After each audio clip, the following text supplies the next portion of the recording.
it's me Lodit at welcome muli sa Simple Recipe at today magluluto tayo ng ginisang repolyo with sardines.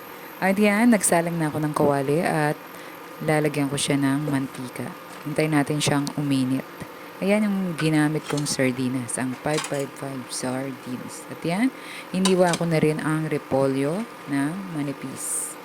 At ngayon, pwede na tayong maggisa ng bawang.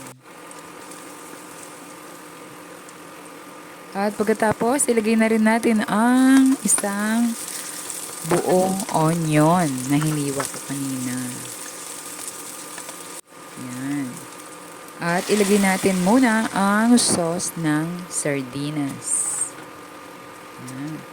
At pagkatapos, add tayo ng konting water para sa sabaw. Ang purpose ng ginawa ko, nilagay ko muna yung sauce para hindi madurog yung ating isda. Ngayon, lagay tayo ng asin para additional flavor kasi naglagay tayo ng tubig. At yan, kapag kumulo na, pwede na nating ilagay ang repolyo. Yan, halu-haluin lang natin. At pagkatapos ay takpan at hintayin natin tong kumulo.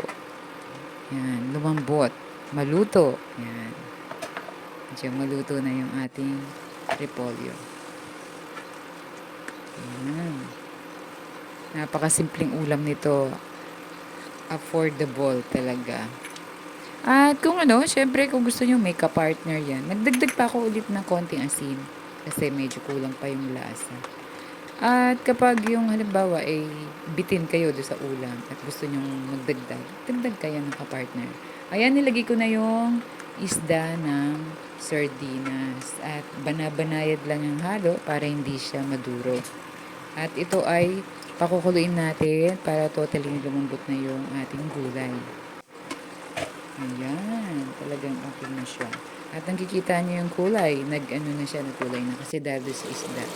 Ayan, almost done na tayo. At pwede na natin itong i-off yung ating lutuan at i-transfer yung ating ulam sa bowl para ready to eat na tayo. At yan lang po. Maraming salamat sa panonood.